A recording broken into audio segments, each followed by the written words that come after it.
there's this thing that is now coming that is telling them, stop doing this, stop doing this. But in a space you're living in, you still have time to sit around the fireplace and listen to old stories. Grandmama is showing you stars and naming trees in the bush, and telling you what to eat and what not to eat, and how this must be done, how women must get married, and what ceremonies, what's the value of this, why must you sleep on the mat, why are you going to the river to collect some clay and then mixing it with cow dung and putting a child to sleep in that thing there for immunization, and an aunt has given birth, run to the bush there, collect this and this and this, put it in the dish, let it sit and shrinking and what. So we actually, and on Sabbath, we go to church, and then, but in the week we are able to experience life as it were. Even you're planting, put your sweet reeds around the field and say why, so that when insects come, they must enjoy the sweet things and not tamper with the main fruits. And in planting 3 crops in the same space, so that creating all those spaces, and you look around that intelligence, and you experience and you live it. It's almost like a dream. Should I meet Ama 2000 and I start talking like this, and it's like, but why bother plant? You can just get some spray and kill these things and etc. But no, you don't kill them.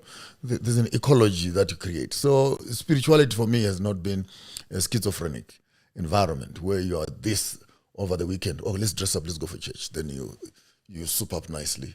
Then after church, remove these jackets, remove the uniforms. Some are get a beer. Yeah, no, it's done. Church is done. So life begins. But I think correct definitions of spirituality is whether we're eating, we're drinking, we're sleeping, we're marrying, we're plowing, we're harvesting fruits, we're harvesting herbs, we are walking on the road, we are drinking water.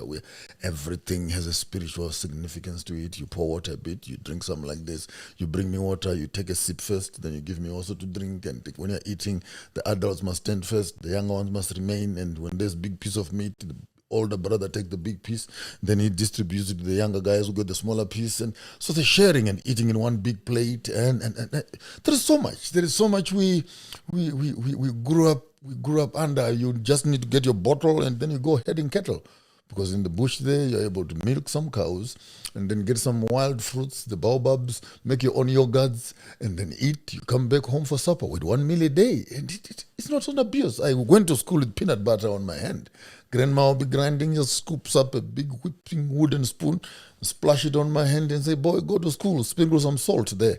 You drink water for the rest of the day. It was not an issue. You would head cattle in the morning and yoke them and go plow around 4 in the morning, 7, 8-ish, you're running to school, halfway bathed, and it